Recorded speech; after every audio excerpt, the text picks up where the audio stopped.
Good day, ladies and gents, wherever you may be around the world, and welcome to Splendid Isolation number 167. As always, I'm going to ask my guests if they had a first subject to bring up this evening. Mitch, did you have a first subject you wanted to talk about? I might as well get this Civil War film with Kirsten Dunst and Go for it, mate. was that out the way.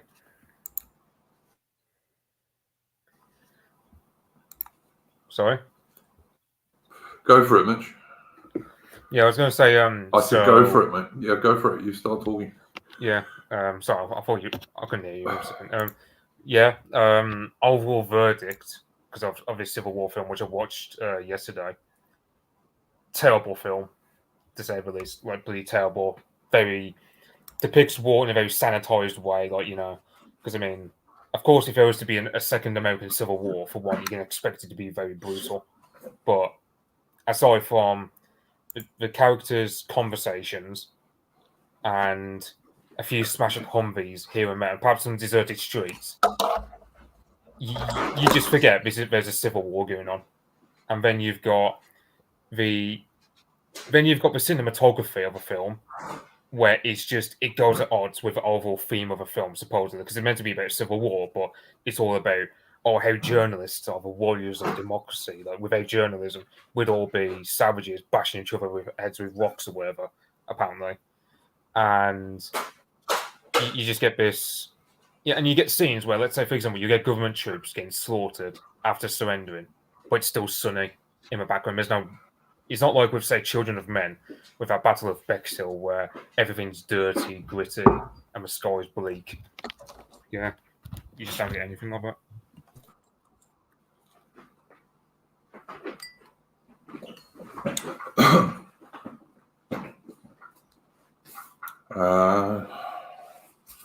What's going on, guys? I can't hear anything. Can you hear Hello? me, Duke? I can now, yeah. Yep. Yeah, Mitch has stopped. Oh, have you finished, Mitch? Oh, I just had to close my door for some. Yeah. Oh, no worries. Carry on, Mitch. I beg your pardon, mate. Yeah, so cinematography in that film was pretty bad. You got, as I said, like the war is just very sanitized in it. Like there's no, it just feels too soft. It's not like with, say, let's say, average Russian war film where they don't pull back on the brutality of a war. It's just this in this like civil war film. It's just, as I said, like the war just felt sanitized, like. But it just felt too soft. Like it just felt too sanitized, for want of a better term. Yeah, one thing I've watched a bit of it, but like trailers. I've seen trailers and I've seen like odd clips. And one thing that does seem rather confusing, and I think people have pointed this out, is when I first saw the trailer, I assumed that the rebel forces were going to be coded Trump supporters like MAGA, like the whole insurrectionist stuff. I believe they even showed in a bit of the film January 6th, or things relating to January 6th. I don't know if it was actual footage, but maybe like a reconstruction of it. And so that was my assumption going into this, because I've only watched like 20 odd minutes or so of it. And instead is actually the government itself. The president he's in his third term, and the official US, what they call the loyalist states, are basically the coded MAGA states. And then you have the New People's forces, which is Appalachia, the Midwest. You've got the like the rebels states, which are or the official like opposition rebel ones, which is California and Texas. And then you got what is called like the Florida Alliance or something like that, which is Florida and all the southern states, of course, excluding Arkansas and Texas. but the Bible Belt states. And that's led to the obvious, questioning of, well, if there was a civil war to break out, and let's just say it cuts through state lines. I personally, I don't believe. I don't know what you guys think, but I don't believe it would cut through state lines. I think states wouldn't really matter. It would just be urban. It would be certain demographic urban areas against certain rural areas. I think it would be that's how bit like the Spanish Civil War. But let's just say it is cut through state lines. I can't imagine if the president is meant to be the MAGA fella. I can't see Florida or the South rebelling against like Trump, this version of Trump in this film. I mean, that would be like his heartland. That would be like his Franco's Asturias region, or Andalusia region. It'd be his sort of homeland, his center for his in that Civil War bit. I mean, I could definitely see California and Appalachia and the coastal areas rebelling, but I mean, again, in this one, New York and New England and Maryland and all the very Democrat areas and DC don't are on his team, which is on the the coded MAGA team. So it for me, the whole premise of it just seems really poorly conceived out from the outset. Just for people in the chat, we're talking about this new movie, Civil War, by the way, in case anyone's just joined us and they're wondering what we're talking about. I actually haven't seen this. I would say that some of the more milked, I'd watched some film reviewers, but most of the film reviewers, with the exception, of course, of Morgoth and Endeavour and their excellent film review show, the majority of the film reviewers you can find on YouTube, if they're not extreme left-wingers, are pretty milquetoast. And these guys are actually saying, for the most part, that they think it's not a bad film, whereas a lot of the lefties are going off alarming about it because apparently it doesn't portray the right-wing types as particularly bad. I don't know. I haven't seen it, whereas Mitch and AI have. So I'm going to let them talk about it rather than putting in my 4 penneth worth, because I haven't seen it, so I can't say.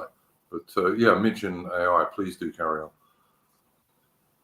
Yeah, and it's all through the lens of basically Mary Jane Watson and the multiracial sidekick or something. As I said, I've only watched like the first 20 minutes of it, so yeah, it's from the perspective of this. Mitch, does she work for the Loyalist? Like she's a journalist for the Loyalist side? No, it's like so it's only at the end that that guy with a mustache who's driving the car.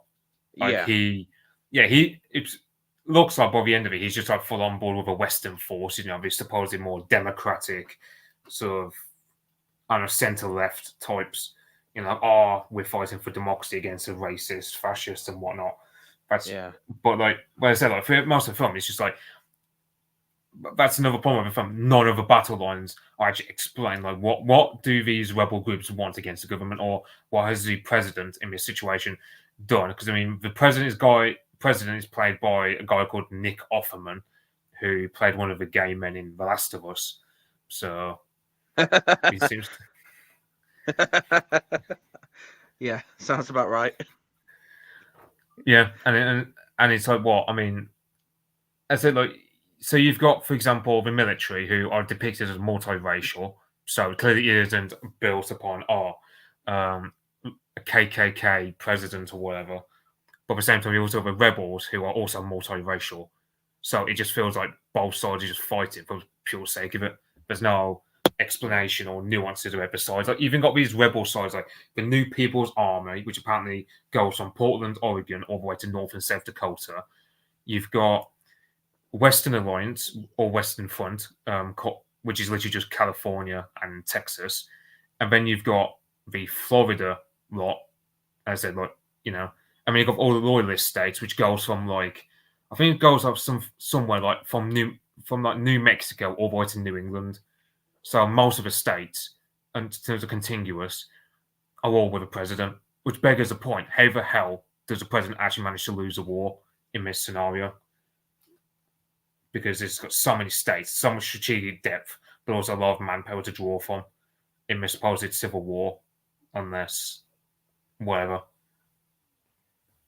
Yeah, it doesn't, as I say, it doesn't really make much sense. And I mean, they could have actually gone quite in depth, because I mean, if I was going to say as like an alternative to this film, I would have started it off before, maybe like a contentious election, and that the Democrats in this scenario, shock horror, end up not being totally honest with the election results.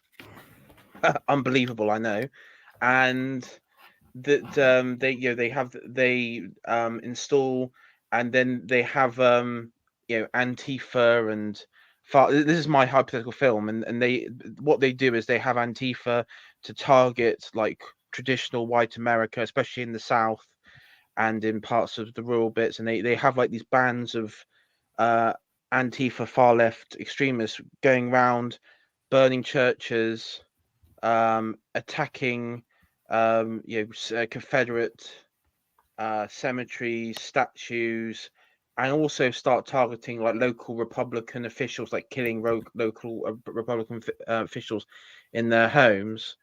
And then you have like a reaction from, say, like a militia group, and then it sort of spirals out like Spanish Civil War style. And then you have maybe like an army general group or elements in the army who create their like phalange. They unite the right, quite literally. And there you go, you have it, and it would be on like the sort of urban city sort of line, and then you go on from there. But yeah, I mean, as Mitch said, it just doesn't make any sense. This I mean, and also if you actually look at a map, if people want to have a look at a map, because I saw it circulating on Twitter, the actual political layout is you have like New Mexico and Arizona and these odd bits of states which stick out, which are surrounded by three sides by rebel states, and it's kind of like, well, the sure, I mean, I mean, that doesn't make any sense, because surely those states could just invade quite easily. You're surrounded on three sides.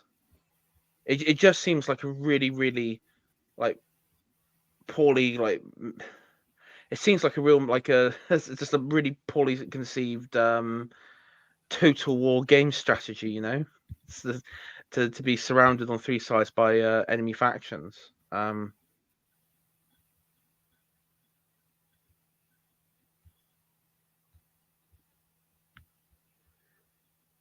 Yeah, and yeah, I mentioned like the cinematography. I mean, because throughout the film, as I said, like throughout the entire film from start to finish, it's always sunny. Like when it's not dark, it's always sunny. Even amid Yeah, scenes where you got urban warfare. yeah. This is the other thing about one thing that really griped me, and I, like on like low budget TV shows and TV series, you have like it's obvious there's like stock footage, and then they have like CGI smoke explosions, all that sort of stuff, right? You just know it's fake. And on those sorts of shows, I can usually like forgive it, because it's, yeah, the budget might not be there or something, but and they put a bit of effort into it. But in this one, like it's quite clear that in some scenes, like of when you use like panoramic shots of like cities that they were like in the opening bit, it was like CGI smoke and everything, and it just really looked like a low quality film. It just looked like a really, really low quality film, especially if it's meant to be a war film. And then there've been plenty of war films. There's been plenty of films. I mean, just draw a comparison. I know it's not, not total comparison, but like the Battle of Los Angeles, that was quite some few years ago now. The aliens and all that in Los Angeles. I was just thinking back to that. I mean, even then, again CGI, but they were able to implement, some sort of grounded action sequences which looked it didn't look like it was purely just CGI and like poor quality. So and this is by the director for, what was it, 28 Days Later, you say, Mitch? Yeah, Alex Garland, who was, I believe, the main screenwriter under Danny Boyle. I would just say that, in 2024, first of all, this is not an enormous budget movie. It's not from a major studio, because a major studio simply wouldn't make a film like this in 2024. And if they did, the right would be portrayed as totally evil white racists. This is just a fact, And had the director made this movie a little bit more realistic, say, where it would have been much more a rural versus urban split, and also there would have been racial elements to it. Had he done that, it wouldn't have got made. It's as simple as that. They would not have made that movie. And also there's also Iron Duke on the other side, which is which I caught a clip today on the BBC, because the BBC, we had it in the background, so it was on the build up to watching the Grand National, you see, on ITV. They had it on the BBC, and they had like the there was that program they do where it's basically like movie reviews, and they talked about the Civil War. And what was quite interesting is that there's a Adam Curtis series that's been going on about again, like an uprising. It's a fictional uprising in modern day Port Talbot, and then they talked about another like uprising as well, another TV show that had an uprising theme to it, and the BBC linked all those three together. And there's like discontent against the government and everything. And what's weird is that this film, these sorts of, or these projects, seem to be for elements of the elite. And the question is, that in all this, it shows the radical left and the radical right. I mean, the one in Port Talbot was a bit more. I need to find the name of it, but the one in Port Talbot, what you have is that the steelworks are shut down, the protest starts, and then rioting breaks out, and then it sort of gets into armed conflict. And what you have is you have like Welsh nationalists, paramilitary. You have sort of left-wing Marxist paramilitary, and then you have like nationalistic, fascistic paramilitary. And it seems to me that these whole projects are directed to people in the elite as a way of warning that the political formula of the West isn't working. And as people are talking about in the chat with Iran and stuff, I mean, there is a chance. There's always a chance that there could be a war. Maybe not with Iran. I mean, who knows? There could be a conflict around the corner, and not enough people in our country or America or Australia or anywhere else in white Anglo-Saxon countries buy in to the current political formula, which is what people would describe as woke politics. It's anti-white, heavily homosexual promoted, degenerate, anti-Christian morality. And that's and anti-traditionalism as well. I mean, forget that you want to say apart from the Christian, but it's anti-traditionalism in all sense. And modernity itself, this is the problem. And I think this could go to get back what I was saying. This could be directed at the elites as a warning. That not enough people are buying into the system. Yeah, I mean, I think that's pretty obvious. If you're a straight white man, whether you be in America or Britain or Australia or Canada, indeed, why are you going to support the regime that's running your country? Why? There's just no reason to. They hate you, and they make it very clear that they hate you every single day. Yeah, and ultimately, what they have to do is they have to put the woke away, and they have to put. I mean, the regime, as we know, they'll never put I mean, they'll never turn on the Zionist faction. That those people are always there to stay, but the people that they will have to put away is it's like the obnoxious black professors and the obnoxious black administrators and people like that. Those are the people will have to be that in the woke being put away, and like the LGBT Stonewall stuff, all of that would have to be put away, and that that could happen. Maybe, I mean, this could all be done to help Trump to win, and he will save the regime. He will save the American regime, and we will return to the 90s. Was it Return to Fresh Prince, as AA calls it? Maybe. That could happen. I got my doubts.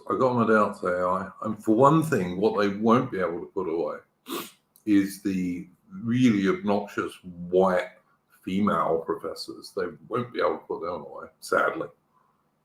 Well, no, that would be essential, and I don't think they're able to do that, or have any inclination to do so. Well, unless you have like you go on a purge of feminists, because ultimately you'd have to put like radical feminism away and rehash it as you'd have to. Never gonna happen, mate. No, I mean, if I was like in the elite or something, I would be arguing along the lines of we got these very radical feminists who hate men, but we need like these you could be feminist, but we need to have a formula so feminists can be like feminists, but also be feminine, like a sort of strong, independent, like 1970s, 80s woman sort of stuff, which is slightly feminist, but not like crazy man-hating, hates white culture and white civilization. That's not what these women in positions of power are like. Is the thing, AI? It's not. Yeah, but they do rant and rave. I mean, I hear them rant and rave about. Oh yeah, I hear them rant colonialism and rave, but they're never going to put them away. Is what I'm trying to say. I think people. I think what I do think sort of white people, most people are quite easily manipulated one way or another with the right leverage of propaganda. I think it could happen. With the right sort of propaganda, you can like get the majority. I mean, yeah, you still have your holdouts, your diehard feminist holdouts, but I think with the right propaganda, they would quickly. Because the thing there is, most of these crazy feminist people, their reason that they're in on the action of it's because they know it's the ruling ideology. That's why they're in on it. That's why most people are in on it. So because most people aren't naturally rebels. Women always follow. Women always follow. So yeah. Yeah. I mean, it goes back to that thing I talked about on the stream years and years ago. I said, before, literally the year before, Constantine, okay, in the Roman imperial court, you had women who were the most ardent defenders of pagan traditionalism, and then like the following year, they were the most ardent defenders of Christianity. So this is the thing. It has happened before. It can happen. It's just you do. Of course, you do have your diehard holdouts and people who will always be against elements of what you want. But as North Sea, it's about high status. Most people follow high status. I mean, there's also a good chance a lot of the Antifa people, the people who go out and protest and scream at the sky and everything, in our countries in the US, they will also. I mean, they just follow what the ruling. They're conformists. They follow what the ruling regime wants them to do, and that's the reality of it.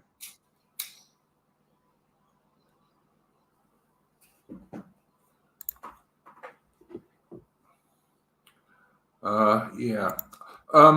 Look, I think women tend to be followers. I think you're right to an extent, AI, that if the obvious thing that was being pushed through the mainstream media, etc., changed, then a lot of women would change with that. And so, as you rightly said, so would, or actually, as somebody else said in the chat, so would a lot of weak blokes. I think there's some truth in that, for sure. Yeah, I mean, another final bit is there's a clip. I can't remember which speech it was from Bowden, but he talked about somebody asked him a question about if let's say in a hype. This is back in what 2009, right? 2009, 2010.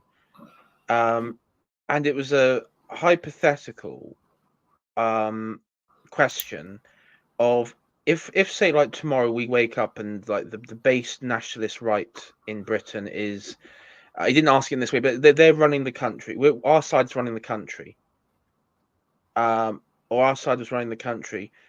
You know, how would it look? Would there be aspects of the modern society like phones and the material aspect of it? How would this look like? And Bowden basically said the material side would still be there. All the like technological and all that sort of aspect will still be there.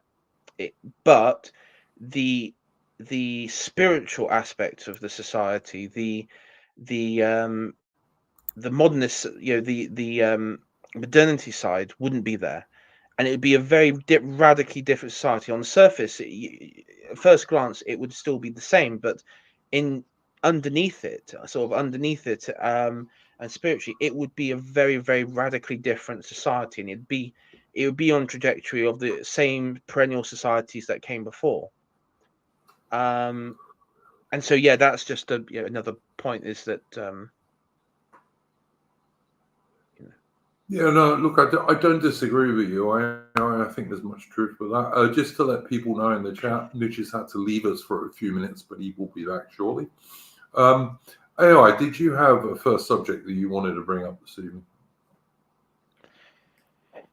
I was just going to say, I was probably going to, I mean, I was going to say that the Civil War one was subject been a bit slow news. I know there's been some sort of terror attack in Australia, in Sydney, Bondi. Eight people dead in a shopping mall, including the mother of a small baby in Sydney. And the mother of the small baby was stabbed, and the small baby was also stabbed. And the last I heard was undergoing emergency surgery. And eventually, this was a Muslim, needless to say, pretty much.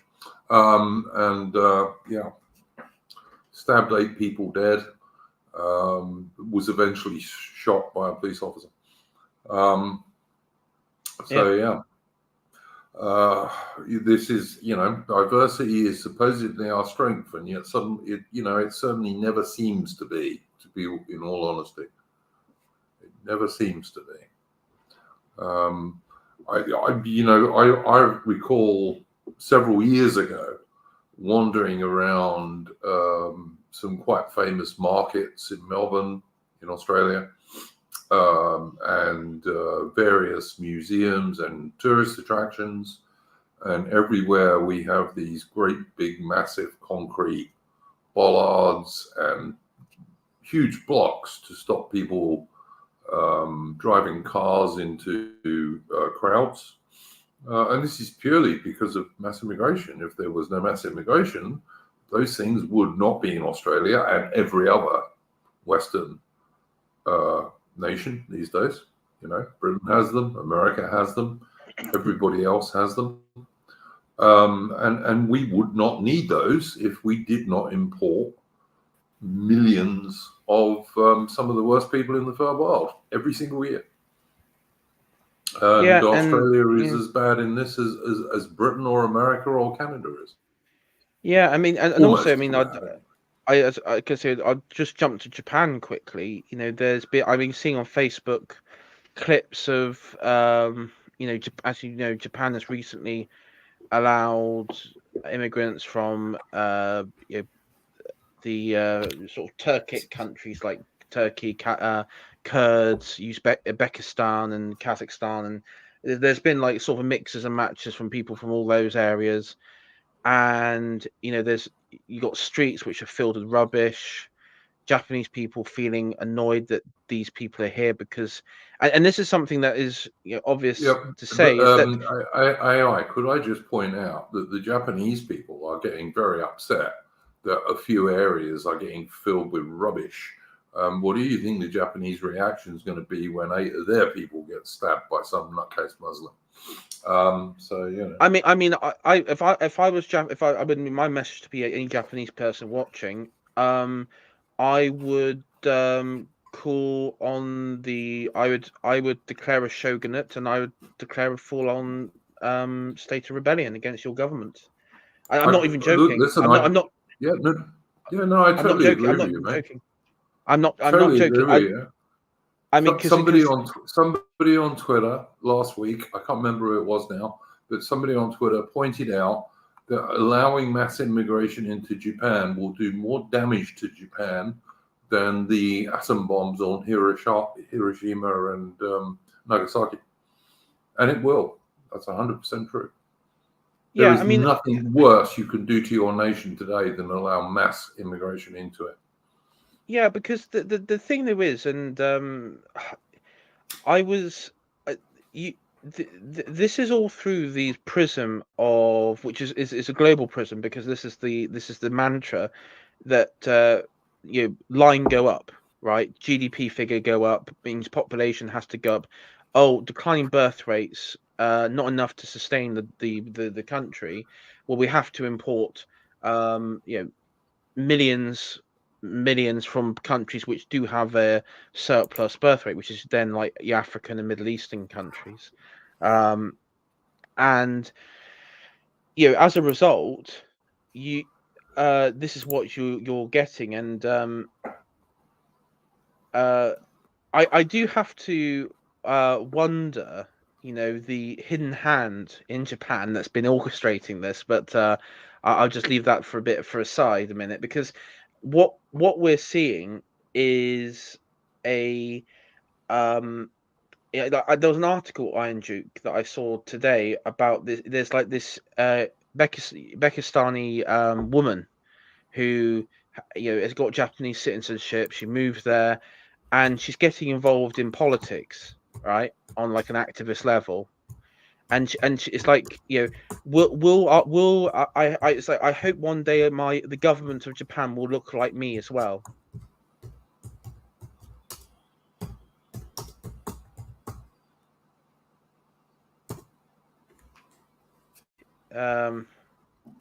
Yeah, and so that was so you're already seeing like the activist groundwork for on the local government level. That you're going to have.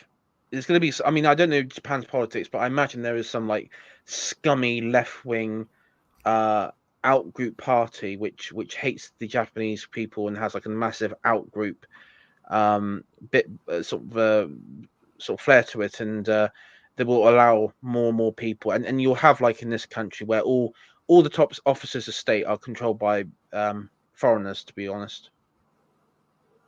Well, in Britain at the moment, that's pretty much true. I mean, it's Prime Minister of Britain is a completely unelected Indian banker who even the members of the so-called Conservative Party rejected at least twice. He's the British Prime Minister, supposedly. I'm British in air quotes, obviously.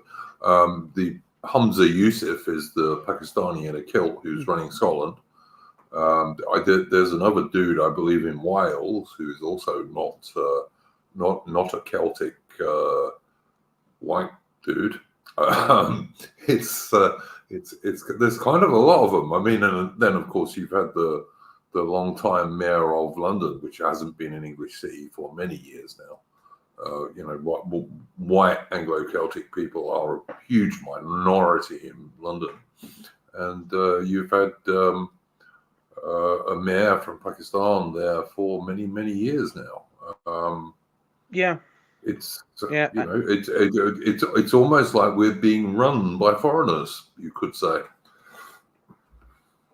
Yeah, I mean, the only positive thing about the UK, I will say, and the positive thing about it is that at least they tend to all congregate.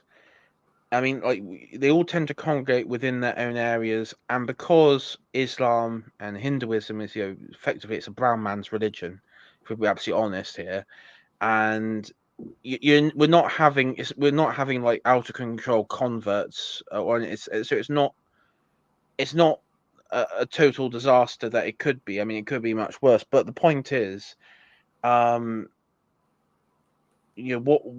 been inflicted on our countries is that we're the problem that is being imported is it's there, and any attempts in the future to rectify that problem will naturally lead to some sort of confrontation, which would it'd just be a huge unnecessary. I mean, it would it'd just be of an obvious unnecessary hassle, because the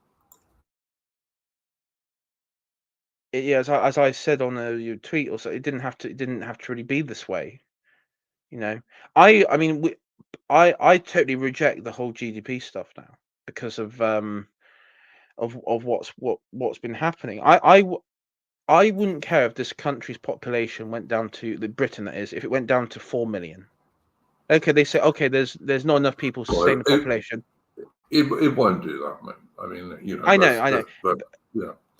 I mean, they're talking about Japan AI, and like Japan has over 100 million people in a land area which is similar to the UK's. Yeah. But they have over 100 million people now. All right, yeah, they have an aging population, but they're still even more overcrowded than Britain is, and parts of England are more overcrowded than parts of India. Yeah, it's not. If you include the whole of the British Isles, it's not as bad, because obviously there are large areas of the Highlands of Scotland and North Wales and even bits of Northern Ireland which don't have very high population densities. But if you just look at England, there are bits of England which are more overpopulated than there are places in India. It's just craziness. I mean, I remember when I was a child and a young man in Britain. So in the 1970s, 80s, 90s, the British population in all that time went from about 54 million to about 56 million. Yeah. And most of that was immigration, it has to be said. But it didn't go up very much. Whereas now, what's the population of the UK now? Is it 62 million, 63 million officially, something like that? Anyway? I saw a stat saying it was about 70 million, like which is a ridiculous number of people for the British Isles. It's just ridiculous. It's so overcrowded. Yeah. I'll just see if I can find. So, well, in 2023 they reckon it's about 68 million. So 24 it reckons here about 70 million.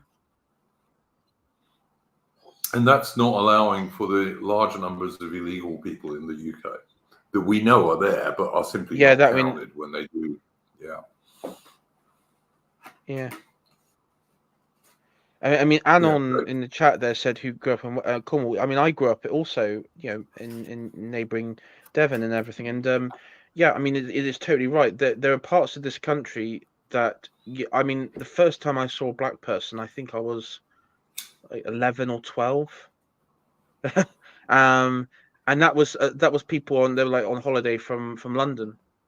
So it wasn't that they were moving there. I remember in the late 1990s, when I was still in England quite often.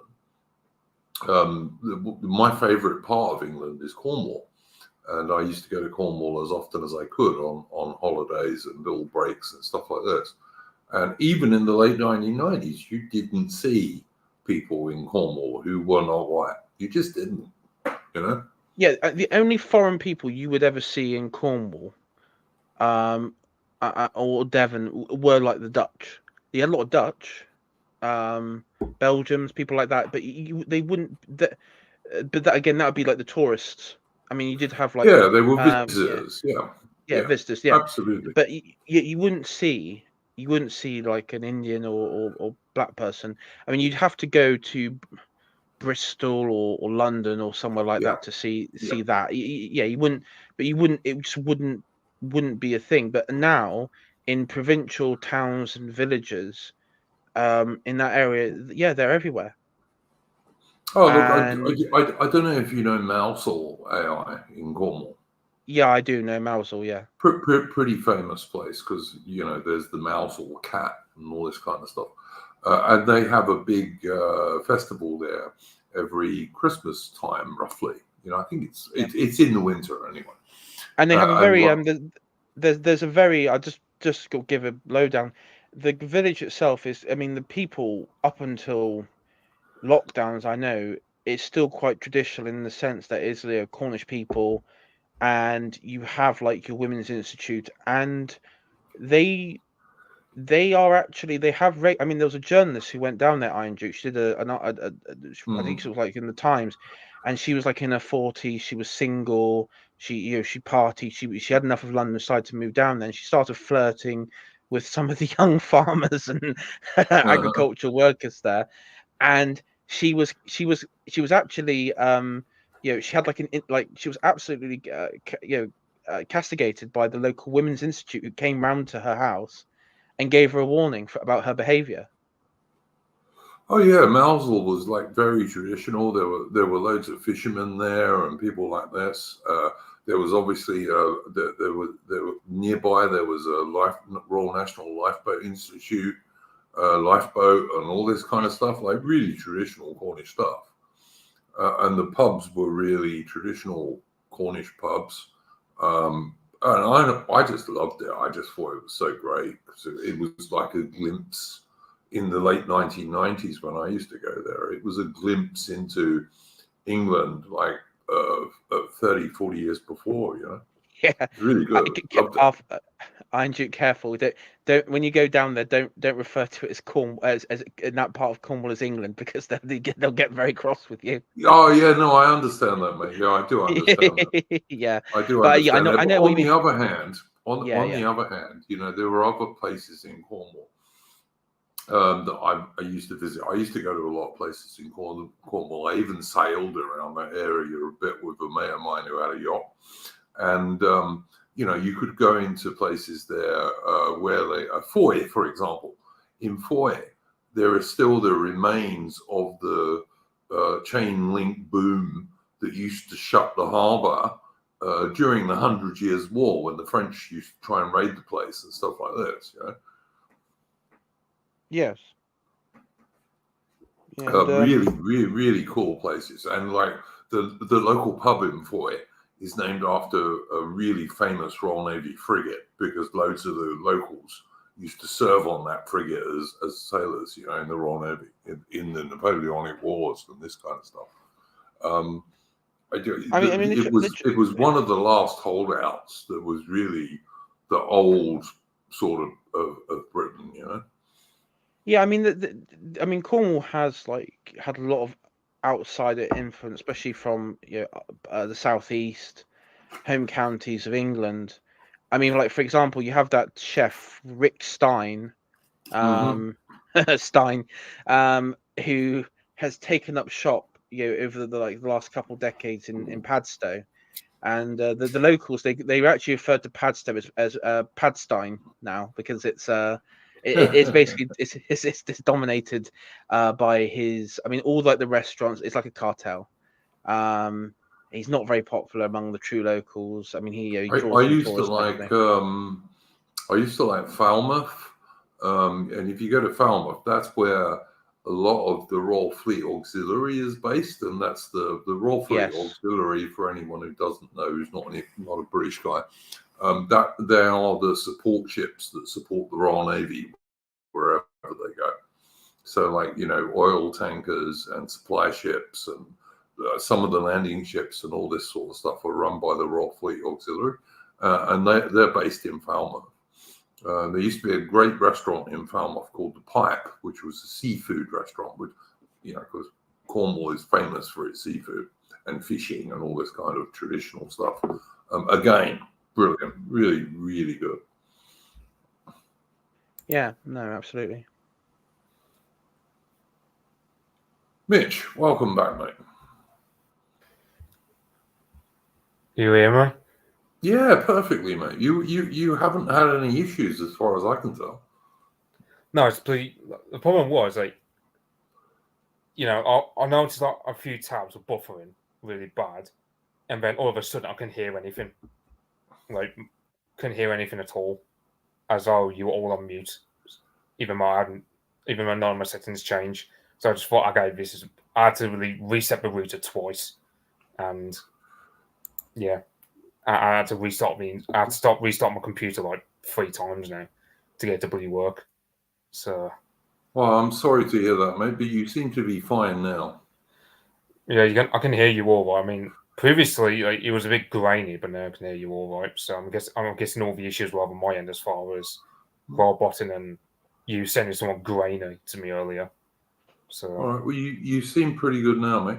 We're just talking about, specifically we're talking about Cornwall and how Cornwall was one of the last areas of Britain that was pretty traditional and pretty white and pretty, the same as it had always been. Like I used to go there a lot in the 1990s because my 2 favorite areas of Britain are Cornwall and the very far northwest of Scotland, right up in the Highlands, around Cape Wrath, the area. I love it up there too.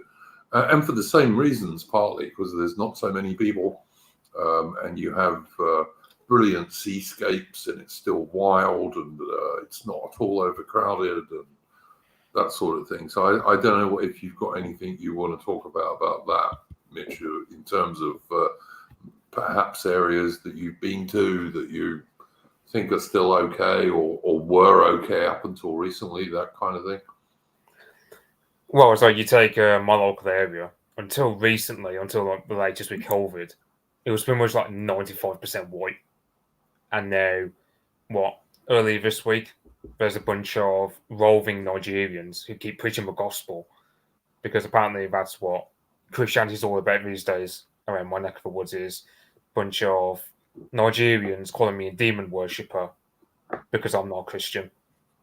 That's just, I mean, you got shown a bit on Twitter, so I don't want to spoil it too much in case I inadvertently dox myself. But problem is, yeah, like my town, which it's not really a great place to live, like post-industrial, all the coal mine shut, all the rest of it.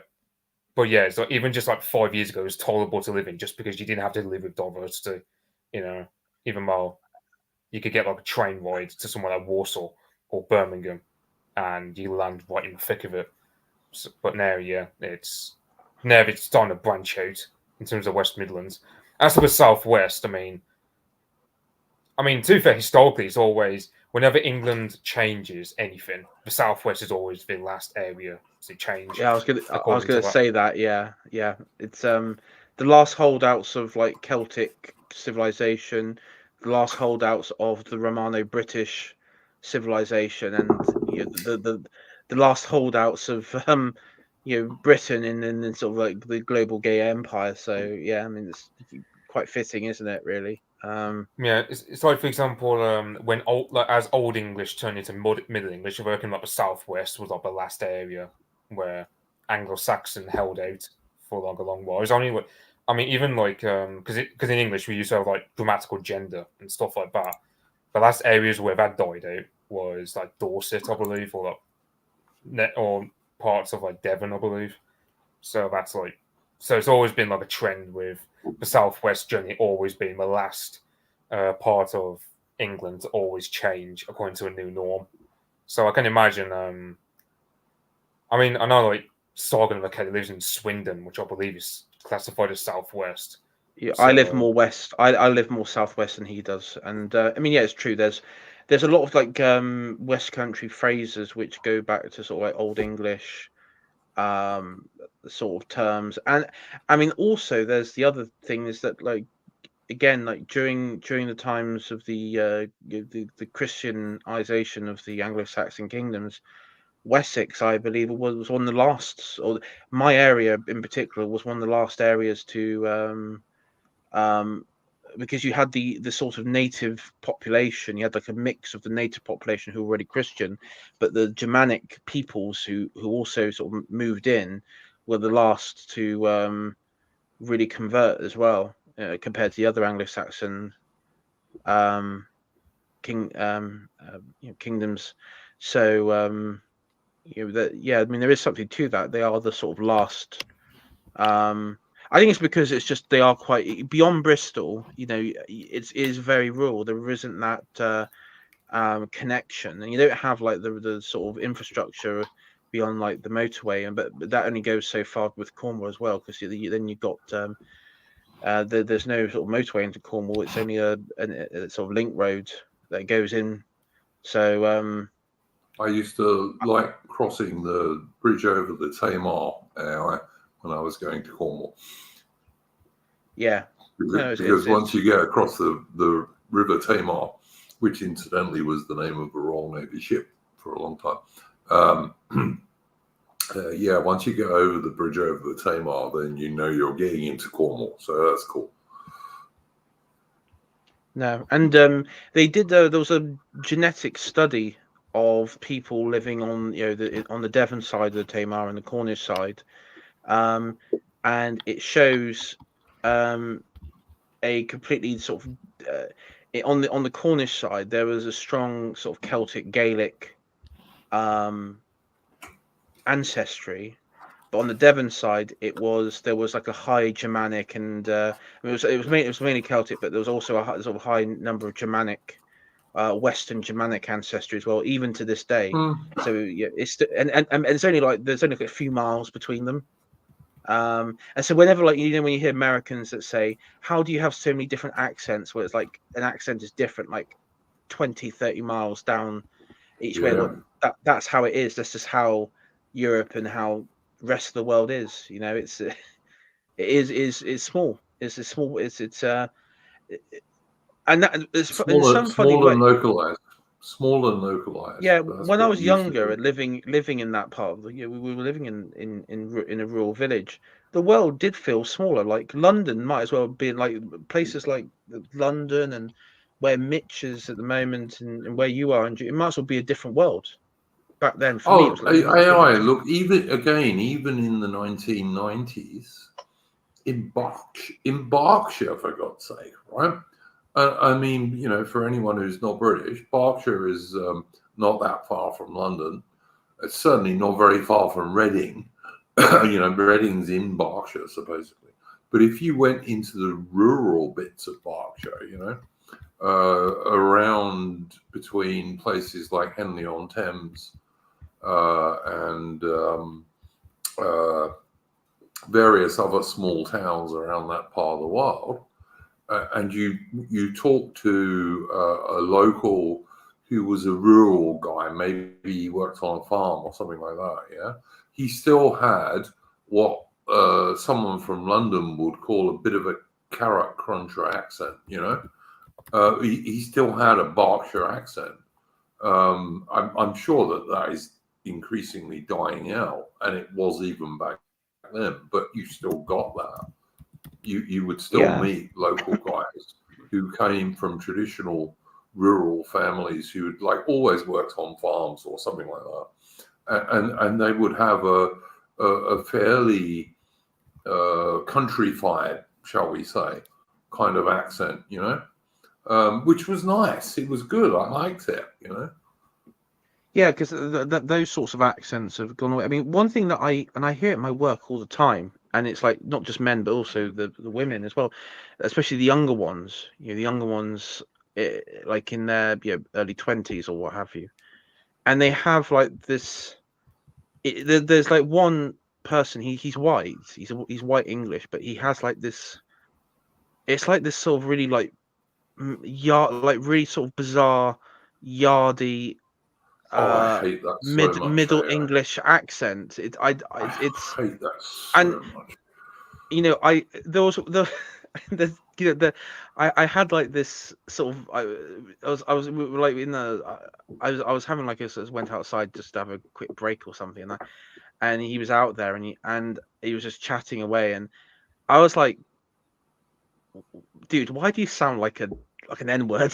It's like Exactly. Yeah. Yeah.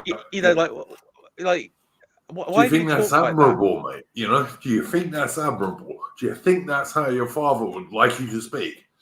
Yeah, I mean, I mean, it's like you sound like I mean, I just wanted to tell him that he sounds like it's like such a fucking idiot, and I just don't get it. No, I hate it, mate. I really, really hate it. Like white guys who are trying to pretend to sound like black guys. Why on earth would you do that? It's just so crazy to me. I mean, I must It assume really is. because because I did like I was actually interested by this because I think Edward Dutton did like a stream where when he encountered someone in London, like a white chap in London in the 90s who talked like a Yardy accent, and of course back then it would have how would he picked it up because he wouldn't have picked it up by his parents or anything, and so I I asked him like, oh yeah, do you live? Did you live in London or some sort of like urban centre? He goes, oh no, I've lived here all my life, and I was like, oh, okay. So it's kind of like I don't know where he picked. I only presume he picked it up through like mass media consumption, where a lot of them I imagine pick it up today. I mean, like others, he's So also a big football. AI, as far as I'm concerned, one of the glories of Britain is how many accents we have. Like you can get a guy on like Morgoth, for example, from the northeast. You can have a dude like Mitch from the Midlands. You can have a guy from Cornwall. You can have a guy from Sussex, or someone from Wales, or someone from and Scotland has various different accents. One of the glories of Britain is its vast range of accents, as far as I'm concerned. Anyway, I love it. It's great. Yeah, and also that hairstyle. Mitch might know the hairstyle. It's like it's like I think footballers have it. It's like a shaved. You shave round like the side and the back, and you have like this sort of curly hair on top. There's like it's the Zoomer haircut. So Yeah, I know it. So you know which one I. Yeah, it's common. It's very common among like guys still in school and whatnot. Like I saw some mixed race kid earlier, like this week, with it as well. So it's like just. And I was fascinated with that haircut because I see it like kids going to school and everything and boys, and I'm like I'm fascinated like where is this from? What is this? Is it like a new chav? Is this like a new chav thing? Like a is this like a new chav thing going on? And it turns out that this is a common haircut among like African mixed race, African heritage football players. Football players have this, and now this is from Edward again, back from going back to Edward Dutton here. He did he interviewed someone again with that sort of haircut, and apparently the idea is that in school, and this is really depressing if true, is that these like black and mixed race kids who have that haircut because it was high because it's obviously that they are high status in society at the moment, that this is a that they had more sort of opening with the girls, and so the white kids, the reason they followed this is they're trying to mimic and sort of gain a bit of that high status as well. If true, very very dark, very very dark indeed. Very sort of depths of And hell. ridiculous. And ridiculous. And ridiculous. I mean, yes. I mean, if I was in school today, I would like be leather jacket like I was in the day, leather jacket, bald head, marching boots. Listen, mate. I've shaved my head since I was in my late 20s because I was losing my hair, and if you're losing your hair, you don't do a comb over, you just get rid of it. And women don't mind if you've got a reasonable shaped head.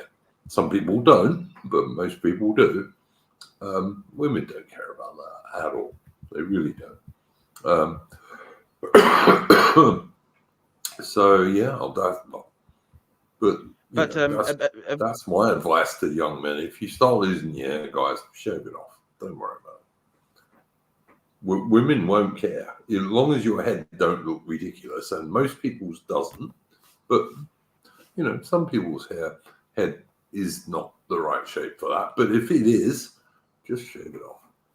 I mean, I had a haircut recently, and it's really funny because afterwards I looked in the mirror. They're showing you in the mirror before you say, "Oh yeah, that's okay." Because of the way my sort of hair is receding and everything, I'm now sort of like a bit bald on top, and I kind of look like like Julius Caesar, the sort of balding and the sort of thinning hair, and like I've sort of got that now. That's going on. So I look quite like between that and like Soprano, Tony Soprano look. Yeah, for a moment, I mean, I look like the guy in my profile pic because I mean, I got a similar face to him, and I had a shave earlier. Perfectly fine, my beard. Mitch, there's nothing wrong with that look. It's fine. Yeah, no, I was just commenting for a sec. I mean, but like, I don't know. Like, I used to get told like I look like a Russian when I've got a beard, but when I'm clean shaven, I look like an Irishman. I don't know. I don't know. Some friend of mine told me about that guy doesn't look like the guy in your profile avatar does not look like an Irishman. He just looks like a white dude. I don't care. I think he looks fine. I don't know. I don't know. I said like some. It's like Sunny Jim in the chat has come up with a good thing here. He said, "Tell Tim Paul not to worry about losing his hair." He's correct. Don't worry about it. Shave it off. Yeah. Women, as long as your head is not a ridiculous shape, women do not care about that stuff, guys. Yeah, unless your head's shaped like a tail of a hun, those huns with the skull elongation. They used to make it different. Yeah, 100%. Yeah. I mean, unless you got a head like that, you're all right. When I was a teenager, I did actually have like longish hair. So, and so I've always had like longish hair. But I mean, now it's not happening. Well, guys, if you want to know a secret of me, when I was about 14, I had hair down below my shoulders. When I was about 14, but bear in mind, I was born in 1965, so Oh dear. But yeah, when I was in the military and I started losing my hair to a reasonably degree, I just shaved it off. I thought, fuck this, I'm just not doing it anymore.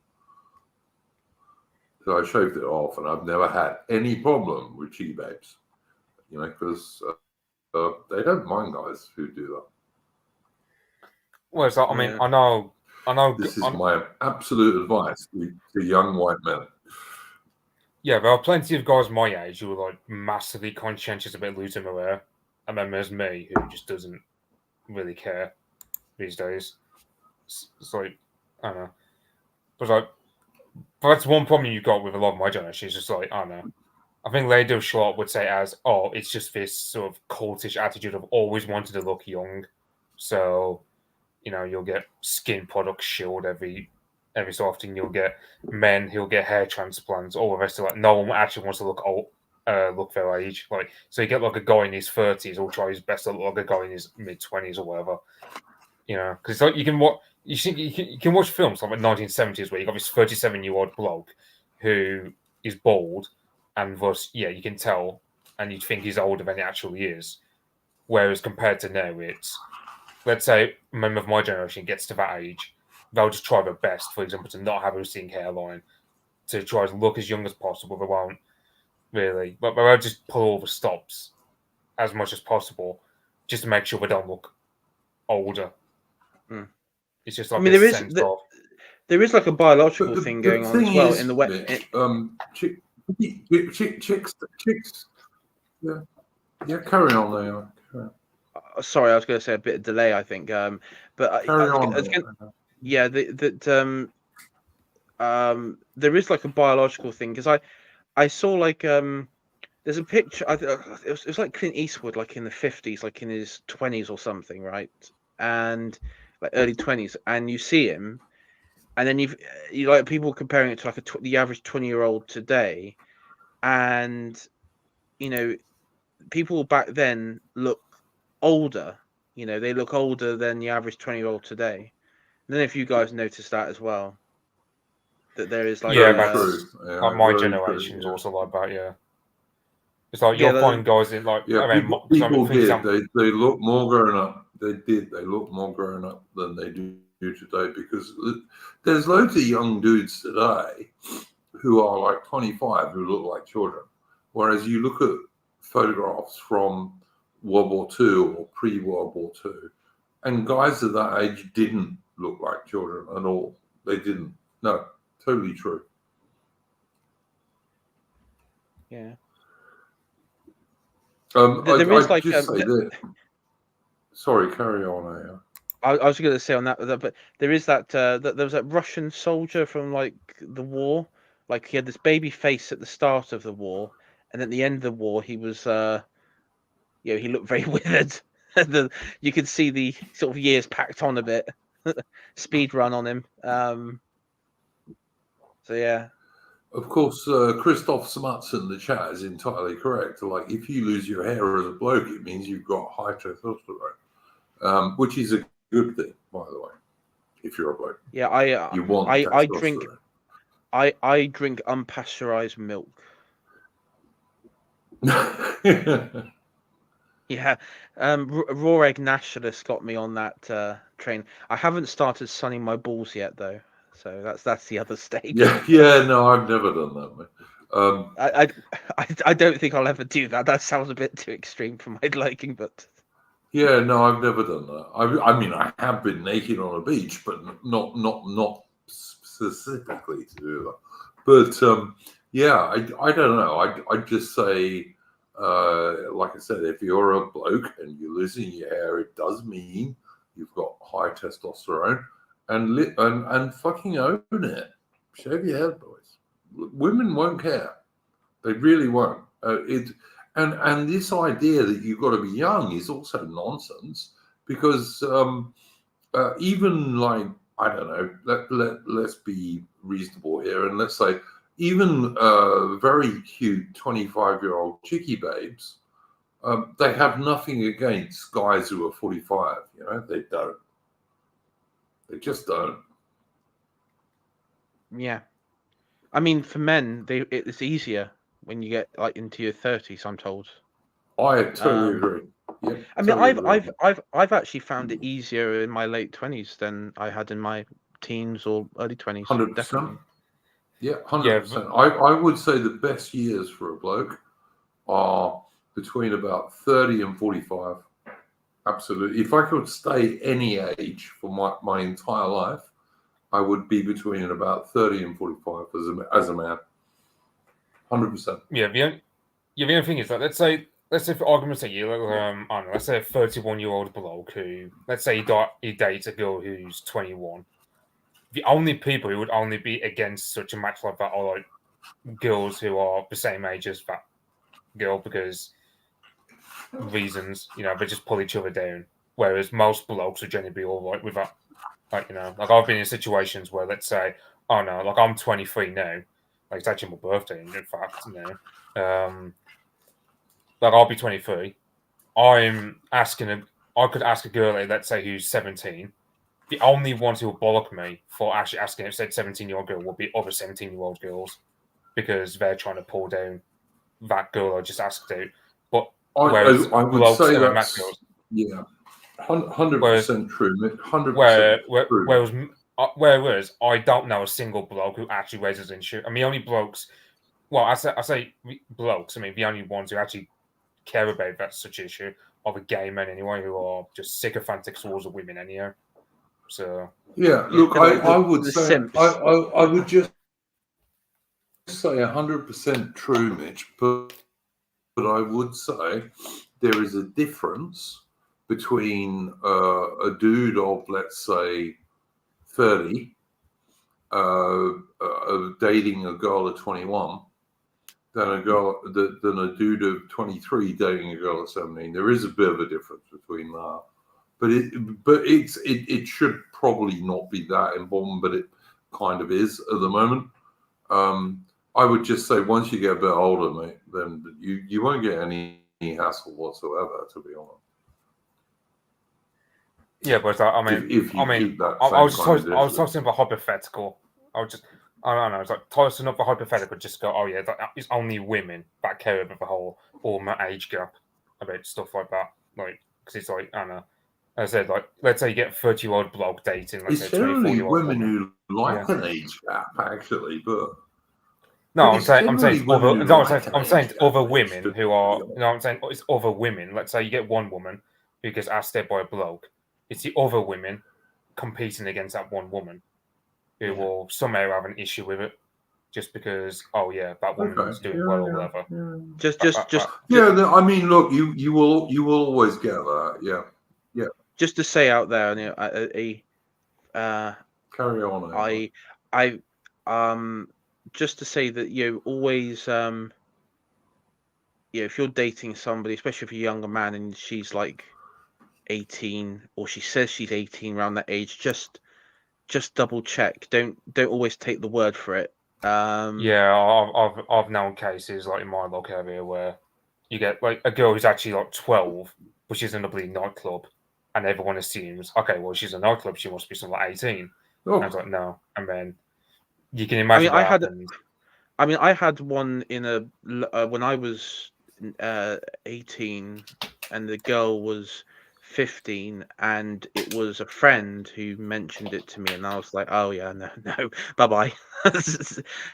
You know, out there, out of that whole yeah. that whole You were lucky place. And somebody mentioned it to you, mate. I was like out. I was out for like, I was like, bye bye. No. So yeah, that was So you do have to, but that was sort of my own sort of experience. But you do have to watch it. It does happen.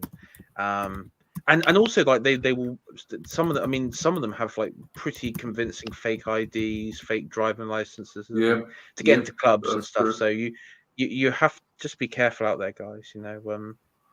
Yeah, Um, you do absolutely have to be. I mean, I'm quite lucky because I'm in my late 50s now.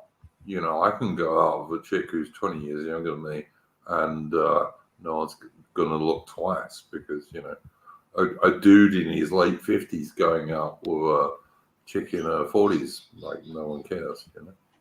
And I think it's pretty much the same if you're a bloke in his let's say mid to late 30s who's going out with a girl in a early early mid 20s. No one cares.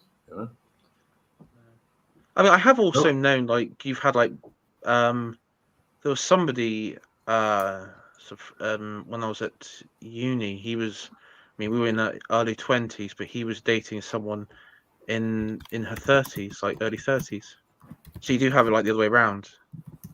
Yeah, But I that's mean, not you do. that's not, it's not common. That's like an outlier. But yeah, it does Yeah, happen. no, look, mate, when I was 18, 19, I was knocking around for a while with a girl who was in her mid 30s. And I always claimed that I was. And I always claimed that, I've always preferred women around that age, and I've just never changed. It's like that's why I always say it, because it's true, pretty much. I'd say while we talk about women, apparently chats going on and like my Twitter feed is going on with apparently with like some like Iran has launched 200 suicide drones against Israel. So while we're Yeah. talking about women, World War III is unraveling apparently. So though I don't know, I'm still going to say nothing's going to happen. Nothing's Well, going to happen. if Iran. these are just drones and like not all that quick, the Israelis will shoot the vast majority of them down. And Well, one wonders it's why not. Iran would tell the Israelis that they'd launch them. You know, why would you warn them? You know, I mean, I would say Same actually. reason why. I'm sorry. Sorry, just to give another breaking news. The Sky and BBC are reporting as their main story now that Iran has launched drones at Israel in a retaliatory attack. So, obviously, so I think the story is, the mainstream are now sort of running with it, sort of, people online. So, okay, let's just so. Again, I think this goes back to what we're saying. Iran has announced that they've launched. They announced before they launched the drones that the drones were coming as an attack. So of course Israel's going to shoot them all down. And yeah. So okay. So what we're saying, nothing's going to happen from that. I presume nothing. I don't think anything will happen from that. I don't think America's going to do anything. I hope nothing will happen for that because. Yes. Do you know what? If America really wants to attack Iran, I guess they will. Well, I'm not really hang on.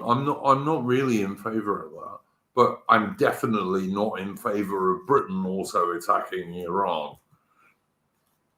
I mean, elements of the American establishment. I mean, ever since Saddam has been toppled, there's been elements that have been absolutely eyeing up Iran for similar regime change. But Iran is not the same country it was 20 years ago. It's actually, and it's not not like Saddam's Iraq in 2003. It's a highly, it's a nation. I mean, it's a significant nation in the region, which has many proxies, many allies, and it's if they were to launch an invasion or attack or what have you, it would be a stalemate conflict, I reckon. And also, then there's the other question: is what happens with Russia and Ukraine during that conflict? Because of course, Putin would definitely take the advantage with that. I mean, why wouldn't you? So. Yeah, I just think nothing's going to happen because. Yeah, because the West Iran knows.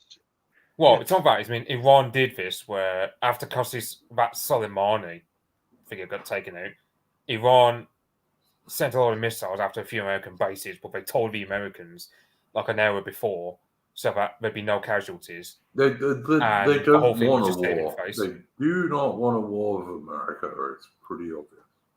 Well, yeah. Well, that's the problem, always, isn't it? They're run by chicken shit geriatrics. We're not really going to be a country baiting for war.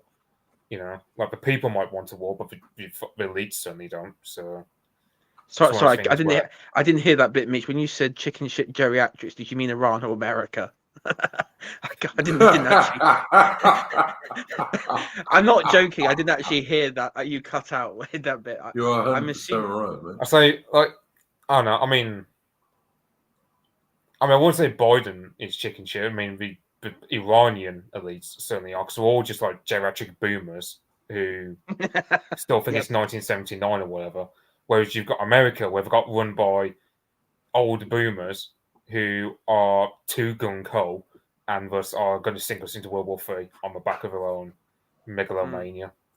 So I just don't want a US-Iranian war because a US-Iranian war will almost certainly drag in Britain. I don't want it. No. I mean, from my understanding in Iran, the mullahs, of course, are not very popular. The Islamic political faction are not popular.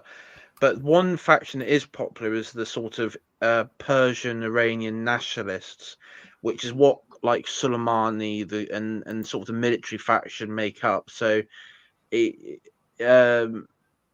could be that in Iran, you may see not say like a regime change as such, but it would be more sort of nationalist focus instead of theocratic focused. The only thing I would say, AI, is if Iran was seriously trying to attack Israel with their Iron Dome air defense system that the Americans have recently reinforced with yet more Patriot missiles, that didn't go to Ukraine, by the way. I would just say, if Iran was seriously attacking Israel, they wouldn't warn them. They just wouldn't. No. Just to answer Aubrey sort of question in chat there, she says, is there a scenario where Russia would ally with America? The only scenario, Aubrey, with that would be if America is able to overthrow Putin and install their sort of round two drunk, Yeltsin Mark II drunk puppets, then there would be an ally, yes, but not anytime soon. Sadly. But yeah, sadly, I agree with that.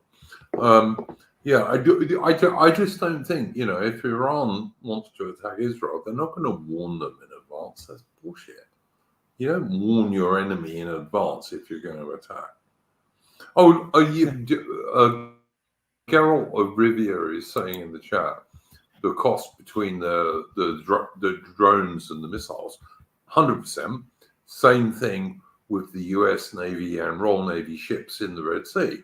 Every time one of our warships shoots down one of these Houthi drones, it's costing our taxpayers like 5 or 7 times as much money, right? Because the missiles are so expensive and the drones are relatively cheap. Same thing, absolutely correct, Geralt of Rivia. And of course, I was going to say, in the British context, you have large parts of the British establishment who aren't Zionists and aren't very pro-Israel. They're a bit more pro-Arab. But the contention they have with Iran is not so much in the Palestine region there, or in the Holy Land region. It's more in the Persian Gulf. It's the other side because of the again, oil and also trade network. That is the point of contention, and I do have to wonder, the reality. Okay, everyone sort of eyes is focused on what's going on in Palestine, Israel, but no one's really the reality. The actual sort of flashpoint is probably in the Persian Gulf. Yeah. Yeah, no, absolutely. I see North Sea in the chat is talking about something which I have looked at, and it's called Dragonfire, I believe, which is a British anti-drone weapon. We're saying it might be operational in 2027 at the moment. So, all right, let's give them the best, and let's say they're lying a bit, and it might be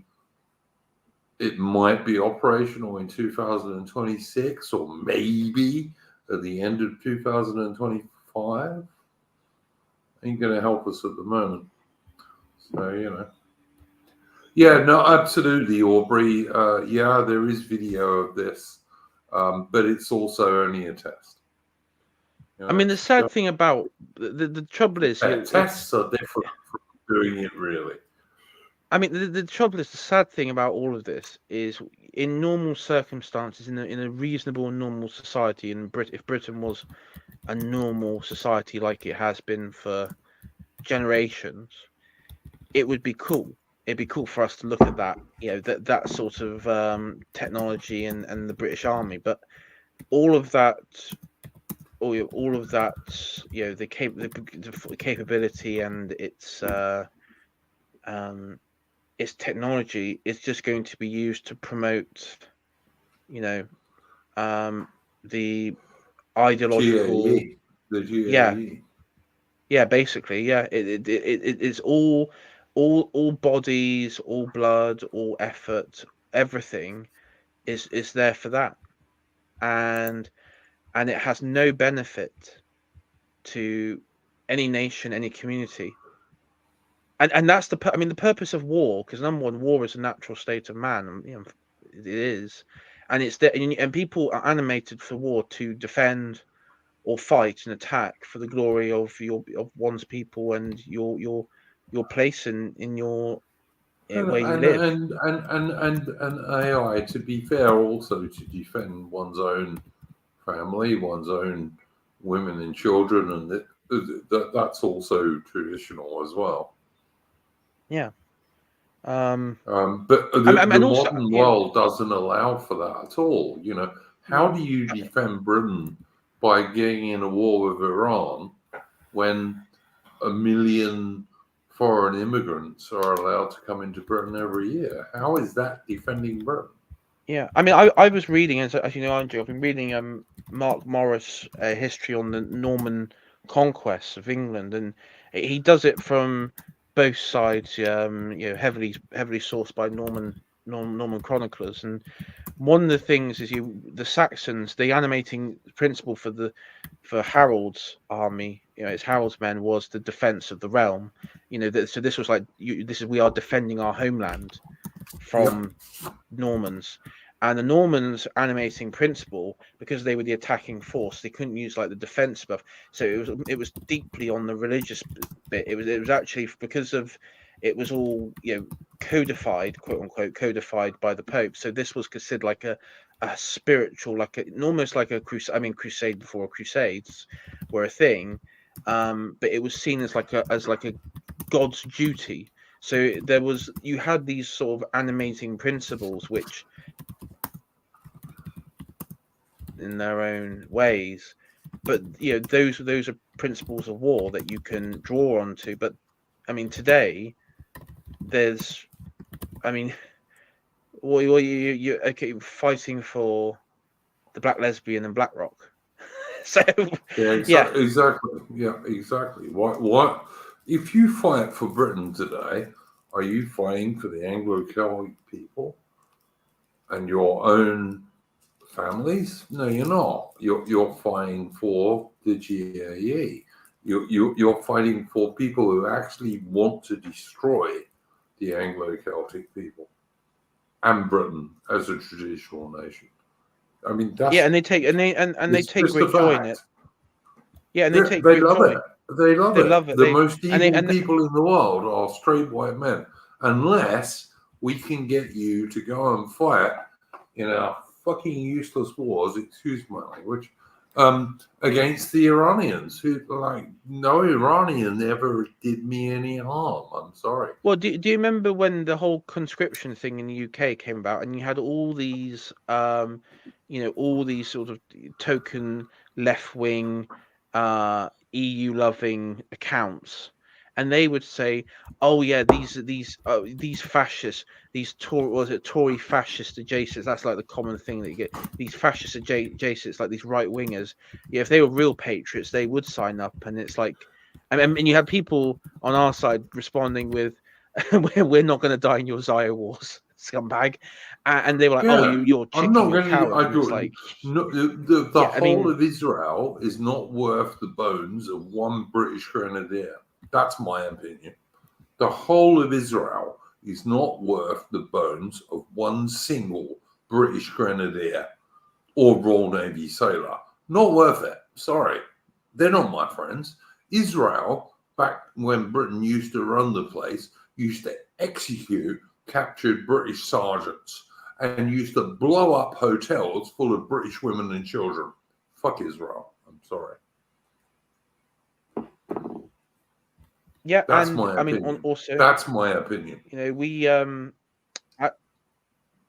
we did, Britain did have a presence for a long time in that region and in the and parts of Africa and stuff, and it was decided by America and elements within the American government that decolonization should happen, and it should happen in a certain way that has led to a lot of these problems. So, Well, you're doing a stream AI on your channel, which is the yeah, strange death of the British Empire. Me, I was a huge fan of the British Empire. I'm not a huge fan of the Americans. government these days. No, and the thing that was what makes it really frustrating, and I don't think Richard Hilton ever got onto it because he died in the 70s, I think, so it never really materialized. But in the Alan Curtis documentary that was on the sort of post-war Britain and British Empire, is that when it got to about the 70s, there was this huge, because of the decolonization that was really forced, like it was forced directly, and there was a strong Irish element that's sort of forgotten in all this in the American government that sort of encouraged this. So there was a bit of like ethnic revenge on that count by Irish Republican sympathizers and others that the Americans realized they didn't have that because of the decolonization. They thought, well, through economic means they could control a lot of the African post-war states, like a soft, what we call soft, like Morgoth and Dever said when they were on here, soft managerial regimes, right? It's all like through paper money and everything. But the Soviets, because they're a managerial regime, they operated in a hard fashion. It was like guerrilla fighters and warfare, and of course the hard managerial regime always wins out, and so hence why communist guerrillas and communist takeovers or pro-Soviet backed takeovers, what have you. And it got to the 70s, and the Americans actually, sort of regretted. You had elements of the American establishment regretting what happened with Britain and the Empire, because it was like that presence that they had beforehand in certain parts of the world was gone. They were like in parts of Africa, large parts of Africa, there was no presence. And so, that happened. And today, our foreign policy for the last, really for the last probably 50 years, maybe about 50 years, I would say, has our foreign policy, or maybe 40 years to be more generous. 40 years. It has to be post AE2. It has to be post AE2 to make sense. Yeah. So 40 years has been completely tied. I mean, it's been determined by America and politics. Most of governmental business today is decided on the foreign level, and it's because it's all been decided by the US government in our country.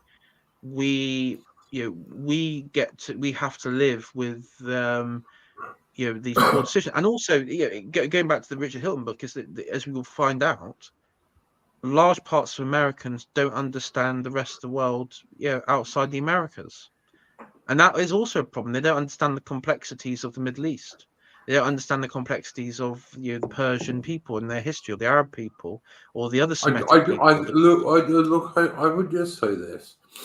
I know many good Americans. All right, I do. I've known Americans I would trust my life to. There are many good Americans. They're not in the American government. They're not running the American state. They're certainly not anything to do with Joe Biden and the Democrats. But there are many good Americans. I would just say that. Oh yeah, definitely, and but at the same token, that there is, like, I do think there is like a sort of a bit of a mindset there, which but once I mean, if we were free from America, the sort of control by like the American Empire, I do think I do think elements of there are elements of the American people that I do like. A lot of the people that we talk to, they understand it, and and a lot of them, I do think America has to be really like a very nativist, inward-looking country, that it was set up because that's what it. I mean, America was an isolationist sort of society, and it worked out well for them for that time. And then it took on the mantle as the next British Empire, the world hegemon, and I think that's where people like Semyagog and others get confused about, because they look at their own nation and its own history and like tie in the liberalism and everything, and they think, oh well, and they can't really distinguish the difference of Britain because they don't really understand Britain, they don't understand Europe, they don't understand societies outside of like other white English societies, that they come to like these ideas that Britain was actually like the sort of global American empire before, promoting liberalism. Do But you know what I often think? And look, I really like Semyagog. I think he's a very, very clever dude. All right. And he's also traveled a bit. So he's been around the world a bit. And like I say, I like Semyagog. I think he's a very cool dude who makes a lot of very good points. What I don't think he quite grasps is that at the moment is that the Monroe Doctrine, the idea that no European nation could have anything to do with the Americas.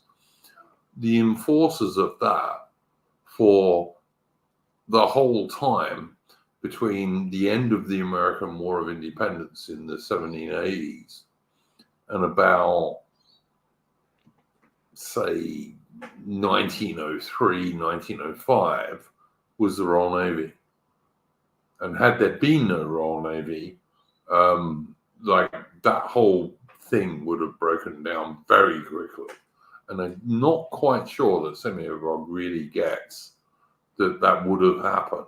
And that the people that enforced the Monroe Doctrine for most of its existence, certainly up until about 1905, were the British and the Royal Navy. It wasn't the Americans, because they couldn't. They didn't have the Navy to do it. No, and of course, as we know, as I be talking in the book, at that point, during when you had the Monroe Doctrine and the American expansion westward into the purchased Louisiana territories after Napoleonic conflicts, Britain's focus was on India, it was on the East, it was on parts of Africa. Australia had just it was developing, and so the attention was completely elsewhere, away from North America, even in the Canadian territory. So it was the Royal Navy that were the guarantors of the Monroe Doctrine, because the American Navy just couldn't do it until at least about 1905. And also you had the cultivation of where you had the English identity, or the English connection was sort of reformed in the American nativist identity as well. I never felt that, to be honest, but then I was always a very pro-British guy, to be honest. I might have like at least threatened to go to war with America in the late 1890s over Belize. I would have done. I think Salisbury possibly made a mistake about that. So I know I like Salisbury. Our stream is called Splendid Islation, which was basically under Lord Salisbury. If you ask me, I would say Lord Salisbury was the last true conservative British Prime Minister. He looked at every question from what is the best thing for Britain. That's why he was a good Prime Minister. But I think actually he might have made a mistake back then. Instead of saying to the Americans, no, all right, if you want a war, we'll give you one. That might have been the right time to have done it, in all honesty. Yeah. I mean, then, of course, I detest Winston Churchill and his ever-increasing destruction of the British Empire. He did everything he could, as far as I can work out, to make America the number one country rather than Britain. But then his mother was American, so maybe that was what Winston's thing was. I don't know. And then he had regrets towards the end. It's like, well, it's too fucking late, mate. Bit Too fucking late. late then, mate. Yeah, absolutely right. Absolutely right. You don't get to blow up the Death Star and then have instant regrets after. That's not how it works here. I'm not a So big Churchill fan at all. I Not mean, a I was big actually Churchill fan. I was watching a documentary. It's quite an old documentary, but it's on the Second Boer War, and it's really good actually because it goes Mhm. into sort of both sides, and I think they were able to interview a couple veterans or people and also like civilians at the time who were again who were probably quite young at the time and they were because they were elderly in this, so they would have been quite young at the time. Um, and yeah, it was quite interesting because when you see the sort of outbreak of the conflict, you actually see like a British army. They operate in a style which was the Americans in Suez really chastised us for. Like the whole what they sort of said was like gunboat. Okay, so you give an ultimatum to one side, they refuse to listen. You just send in the troops, and you basically like force of bayonet, like strong managerial behavior, right? Like what happened at Suez, and Americans flipped out with that. And it's quite funny watching the Boer one because that's basically what happened. But with the Boers, they met it with the same sort of force as well. Hence, and sort of devolved into the conflict there. But I'm sure AI that Britain started that war with less troops in South Africa than the Boers had. Yes.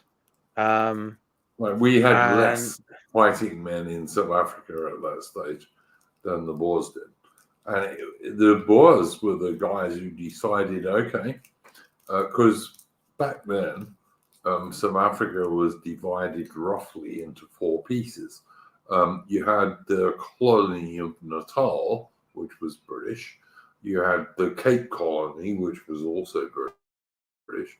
But then you also had the Orange Free State, which was an Afrikaner Boer republic, and the South African Republic, which most people call the Transvaal, which was also a Boer republic. And between them, the two Boer republics had more fighting men available in 1899. I think it was in October 1899 that the Anglo-Boer War broke out. And the Orange Free State and the Transvaal had more fighting men available than the Brits did. yeah, and of course, one of the famous, I guess, periods of also at that point was the siege of Mafeking. Of course, you had Baden Powell present. And who was the other Strangest one? cavalry officer in history who Was it? went underground and built shelters and dugouts and the Yes. strangest cavalry officer in the whole history of cavalry officers. But Yeah. And who was the other one? The others, there was Commander. the siege of Ladysmith, which was an extremely big deal, and there was also the siege Brian of. Mahoon. Brian Mahoon. That was the other one I was thinking of. Oh, okay, yeah. Okay. But there Yeah, were he three was. big sieges that the Boers besieged three really pretty big British towns, except for Mafeking, which wasn't. It was just in the middle of nowhere. But the others were like fairly big towns, and they had no success whatsoever because the Boers weren't very good at attacking fortified positions. No, and I mean the Boers were good at outflanking the British because you had that. What was it? There was like a week during that called Black Week. like It was called Black Black Week. Week. Yeah, yeah, that was like the Brits. We took a massive L that week. It was sort of like one did mistake after another. Hmm. Strangely, they'd won a couple of battles before that, but the Brits were never as bad as people say we were. But anyway, Yeah, well, I think the problem was we kept on getting outflanked, like the outmaneuvered and outflanked could be during that. that period. or could be we didn't have enough troops there. But yeah. I mean, I saw in one of like, I mean, this was like photographs. Is it did show that there was, from my understanding, from one of the diary entries that was used in the documentary, is they said it wasn't so much also being outflanked. It was like a bit of a breakdown in communication. There was like bit of miscommunication as well. So there wasn't, the men were sort of hanging around. Like you had like there was like photographs and paintings of men hanging around on like this hillock, like this hillock sort of top, just among like the rocks, just sort of waiting around because there was information of where they needed to be, but they there was sort of during that time, the Boers were able to outmaneuver them, and I've been in quite a few old Anglo-Boer War battlefields, including Spienkop, which is an interesting one, where the British occupied it in the dark, and there was big mist, and they actually weren't really on the top of the hill, and the Boers shot so many British soldiers in one side of the head that they turned the main trench into a mass grave. But there again, the first war I absolutely know my family were in was the Anglo-Boer War, because my great-great-grandfather fought in the Orange Free State in the Anglo-Boer War, and he was in a blockhouse, which was a British defensive position with barbed wire in between it, and De Wet never attacked him. Nothing exciting happened. Every couple of weeks, an ox convoy would come along and give them some more supplies. And my great-grandfather had never been as bored in his life. But nonetheless, he did get the Kings, not the Queens, the Kings of Africa medal. But yeah. I mean, what's quite funny is there's a propaganda poster, Iron Duke, on the British side. I think in one of the newspapers, it was one used in one of the newspapers, was of the what was it, the president of the South African Republic, Paul Kruger, and he was asking, I presume it was the German colonies, like for some sort of aid or assistance in like financial or what have you. And the way that he was depicted in this image was basically the shifty, long, black trench coat and hat. If you get my drift, he's proper like the sort of Disney shifty small hat type, if you get my meaning. Yeah, no, that's not fair. Paul Kruger was a very old man. But that was I thought that was just quite interesting that they depicted him in that sort of way. But, sure. But he was a very old man, and he had fought during the Great Trek, which were the Afrikaner pioneers who took their families in like wagons, a bit like the prairie schooners that the Americans used in the 19th century, but they were pulled by oxen rather than horses. And they went out into the middle of Africa, and they took on every single black African tribe that was there. And quite a lot of their women and children got murdered by the black Africans, because Africans will do that stuff. It doesn't worry them. Paul Kruger fought in Paul Kruger fought in that. He wasn't a colonized. Look, I'm just conscious that you and I have been talking for quite a while. Mitch, did you have anything to add to this stuff?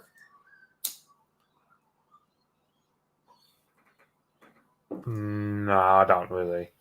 Second Boer War is not really something I know deeply about. So Blood River is an interesting site to go to, by the way. Wiggles in the chat. It's got all the wagons, model in bronze, and a couple of small, tiny guns that these dudes had, and they had muzzle-loading muskets back then. All right, but they had a lot of them, and they also had quite a lot of servants who would load them for them. So, just a news update. Sorry to interrupt, Iron Duke, but it's just a news update from this Iran developing thing. So the situation apparently is developing rapidly. Governments across the Middle East responding to the news of the drone attack. Jordan, Lebanon, Iraq, 3 nations located in the likely flight path of these drones, have shut their airspace completely. So I was looking on a live map just to get that all planes are grounded in the Middle East. From Jordan, Iraq, and Lebanon, all planes, all planes flying are going a different route now. Like, so you can actually see either they're turning around or they're going on a different route. Yeah, no, I don't disagree with you, mate. Listen, this stuff in Iran is going to be the story of this week, I suspect.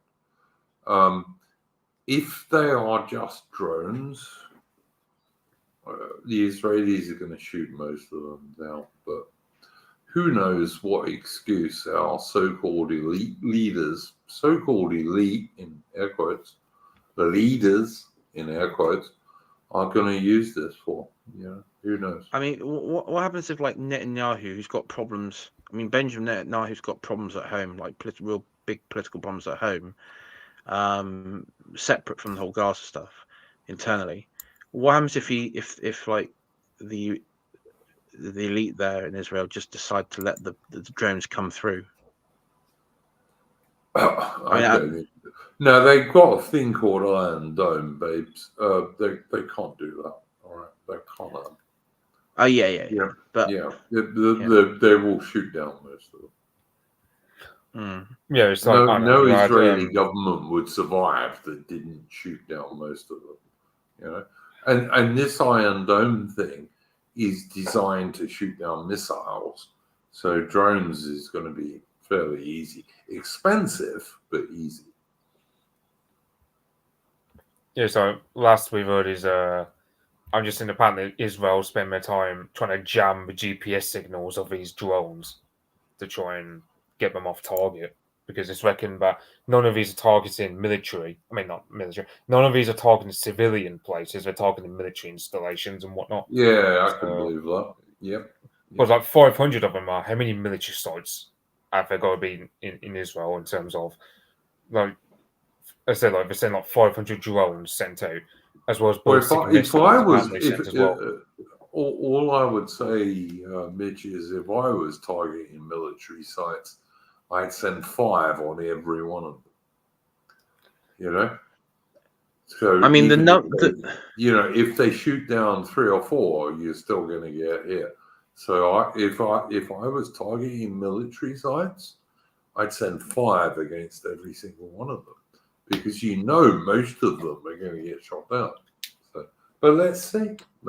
Yeah, let's see. I mean, the number that I said earlier, 200. Apparently, so there's someone on Twitter. There's like a journalist on Twitter saying 500 drones. That is actually gone up. So who knows what? I mean, who knows what's the actual number? If they're just drones, the Israelis will shoot the vast majority of them down.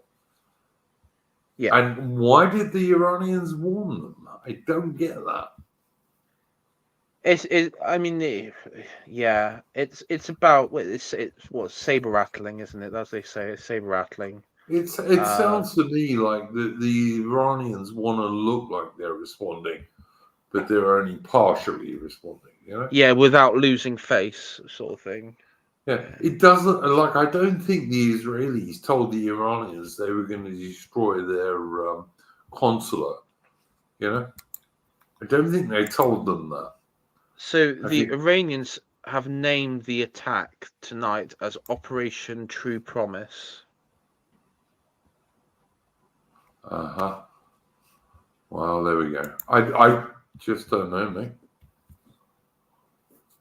I hear Puffwagon saying this. I've seen somebody else say that that British RAF jets have taken off from Cyprus to defend Israel, I wouldn't send a single British grenadier to defend Israel, because I remember I don't remember, but I know Israelis hung British sergeants who they captured prior to 1948 and blew up the King David Hotel, which was full of British women and children. So I wouldn't do much for Israel, but that's just me, because I'm a British nationalist and not an Israeli nationalist. So there we go. I mean, is that true that they've taken off from Cyprus, British RAF jets? I just don't know, mate. I've seen 2 people say that now. I don't know. So I if didn't know it's about true. that, because I hope it's not, actually. I hope it's not true. Well, yeah, because if a drone hit a British jet, then it's like, yeah, I mean, then it's something a bit more serious. No, AI. These drones are not anti-air weapons. They're designed No. to. Well, actually, that was my point. Is that, what good could a jet do against these drones? Because these drones Oh, are it not could flying. shoot them down. There are current missiles that can shoot them down for sure. You can shoot them. Even guns can shoot down a drone. You know.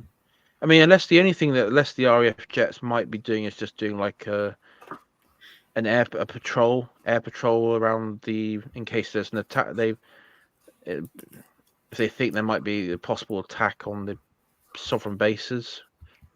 I don't know. Maybe, but all I would say is that, like, there are air-to-air missiles and certainly guns that can shoot down drones. So yeah, maybe. Yeah. I mean, that sounds unnecessary. If the But British I would not myself have RAF jets defending the Israelis, because the Israelis are not our friends, nor are the Palestinian Gazans our friends. Neither of them are. We should just stay out of it, as far as I'm concerned.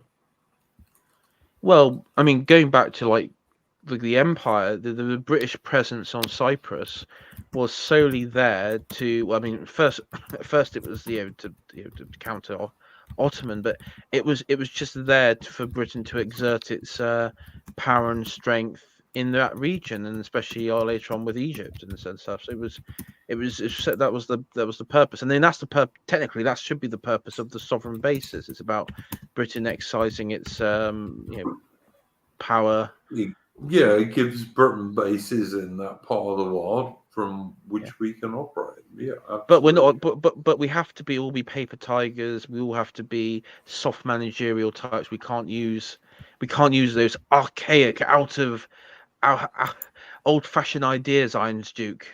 We can't use. I just wish we had more. I techniques. just wish we had a bigger Royal Navy, so we really could send a gun back. But you need a bigger Royal Navy to do that than 16 destroyers and frigates, which is like in 1982, when Britain fought the Falklands War, we had 70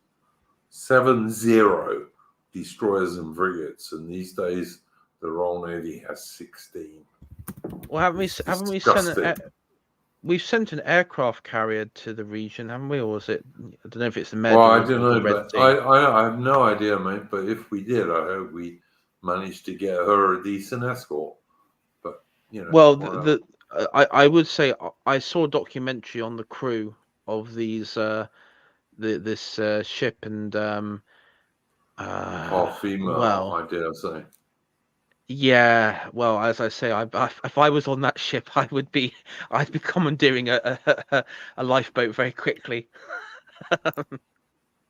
My son, who went to Britannia Royal Naval College because he's a Royal Navy officer, pointed out to me that the Royal Navy have a couple of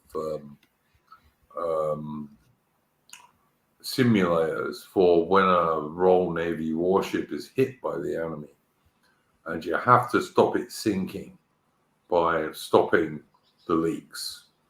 And believe it or not, the way you stop a modern warship sinking from leaks is you use wooden stuff mostly to stop the water coming in. And the Royal Navy have two huge, very expensive damage control simulators. And the women who go into these things almost invariably end up in the corner crying, because you get hundreds and even thousands of gallons of cold salt water coming in through the holes. And the women just can't deal with it. They end up in the corner crying. And only the blokes actually try and save the warship. And of course, if you've got all blokes, the chances of saving your warship are reasonable. Whereas if like 25% of your crew are women, your chances of saving the warship are far, far less. And if you've got 50% women, your chances of saving your warship are almost non-existent, because women will end up in the corner crying rather than actually trying to save your warship. So, well, in that sort of like Mitch. In that, oh sorry, Mitch, go ahead. No, carry on here. Oh, I was going to say, in that documentary, just sort of quickly, sort of thing is that in that documentary, one thing that really disgusted me was that a lot of the women, and also a few of the men that were there, number one, they celebrated like LGBT month, but apart from that, apart from that, they had like their own like Tesco Express on the ship, and like corner shop and things. And I get it, you have all these like comfort, you have like sort of bits from home and everything, you have your mess hall. I understand that, but there was so many like luxury things there that they treated it as like a cruise. It more resembled like a cruise ship than anything else. And a lot of the sailors, the crews on there, were treating it like it was like it was like an adventure. I mean, there's always that adventurous aspect with the Navy. I understand that, and then the military service course, there's always has. Oh yeah. You're getting to travel around the world, which is great. But it used to be a military service. Yeah, it was a mixture of, you understood that you were there for you were a warrior, whether you've been in the army or in the sailor, you were there for combat, and these people aren't. And that one of them, there was this girl, and she said something which I thought was, I would concern me if I was on that, is that she said, oh yeah, this is like in many ways this, she said this carrier is like a home, it's my safe space, it's all that sort of stuff. And I'm just thinking, oh my god, what are you going to do when the missiles hit, when the extra missiles hit your ship in your carrier, or when it's bombed by I mean, it's like, because their entire world and existence is just going to crumble. Yeah, absolutely, 100%. I totally agree. Mitch, anything to add to that? No, I just, I mean, I think someone's on YouTube just say best. Oh, we believe something will happen in terms of his missile strikes and whatnot. But in terms of something happening after those missile strikes, in terms of anything big geopolitical, yeah, nothing. I'm still holding fast to my whole nothing will ever happen routine with all this. It's one thing when Russia invades Ukraine, but I really don't think Iran will do anything.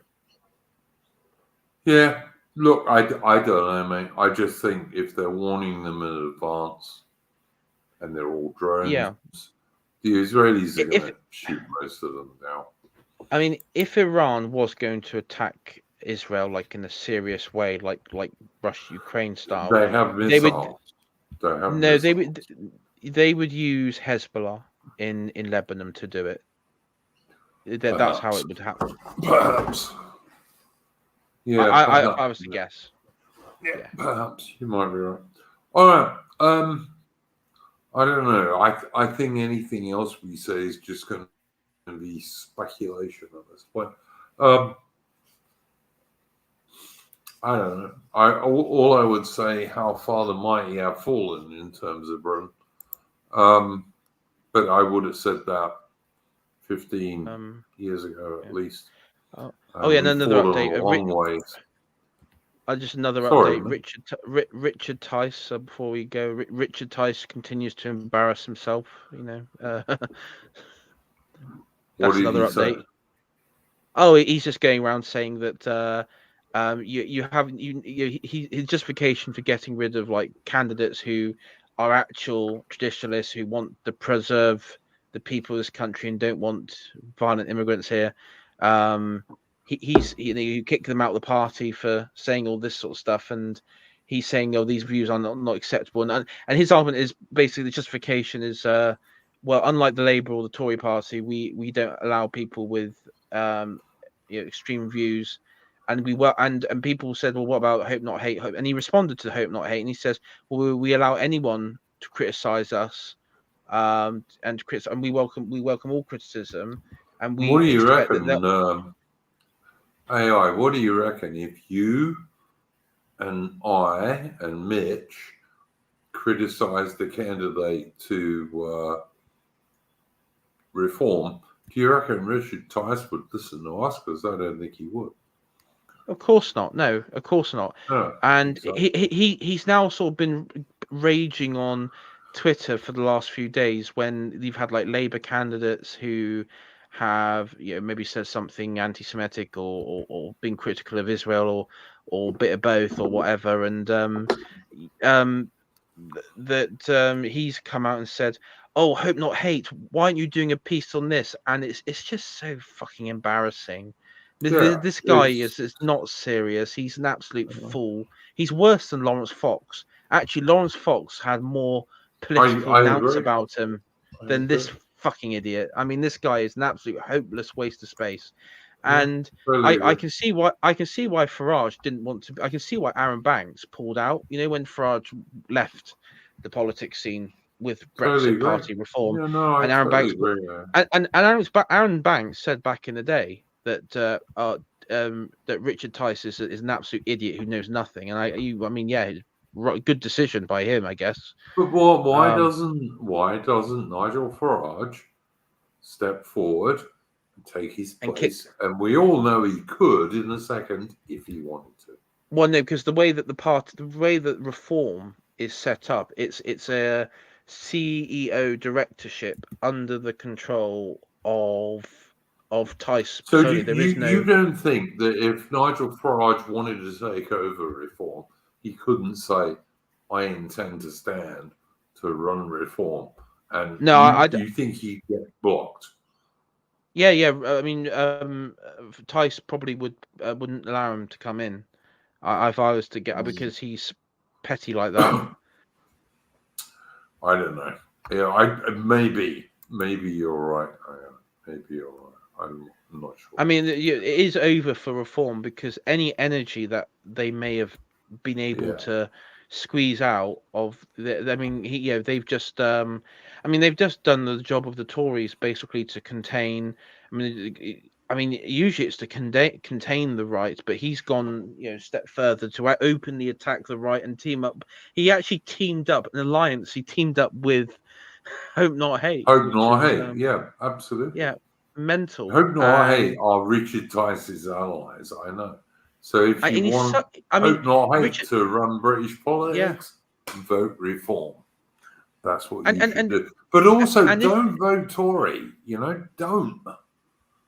I mean, even if Zero Richard Tice seats is the thing zero, we should support for the yeah, zero Conservatives. seat, but even if Richard Tice doesn't realize this, and he is just like a clueless boomer that has no concept of like politics or something, um, you know, it is kind of strange. He obviously that it's just actually hilarious that people can see past because in the old days they would basically say, oh, the left look, he's going down the line of, oh, Hope Not Hate aren't doing anything about Labour or Tory candidates. Look, they're the real hypocrites. And you have like UKIP lad and others going on regularly saying you just tanked your own party just to call the left hypocrites, you absolute fucking tool. 100%. Totally agree. Totally agree. Can I just tell people in the chat, guys? There's a great music channel you should go check out. It's called Patriotic Archive. I used to play tunes from Patriotic Archive when I had a computer that was good enough to play music. This one is not. But do please go and check out Patriotic Archive. Great music channel. Thank you very much to my guests this evening, Midge and AI. AI, anything you wanted to plug, mate, before we go? I got my YouTube channel. I'm also planning on putting a Substack article out some point soon, which I'll put on on my Twitter account. Link on my Twitter account. It's called The Blue Terror, and it's looking at the Conservative Party and my experience with the Conservative Party in the Cameronite and years to now, and how it's basically been like a terror. For like the blue terror sort of thing, like equivalent to like the red terror or what have you, and how destructive it's been on this country. Cool, mate. And your YouTube channel is AI Shire Tory, I do believe. Tory, yeah, that's right. All right. Anything you wanted to plug, Mitch? No, not for me. All right, mate. Do go and check Mitch out on his X strict Twitter. Thank you very much for joining us this week, guys. Thank you to my guests, and we will see you next week when I hope we will have a special guest for Splendid Islation number 168. Go well, and never let the bastards grind you down, guys.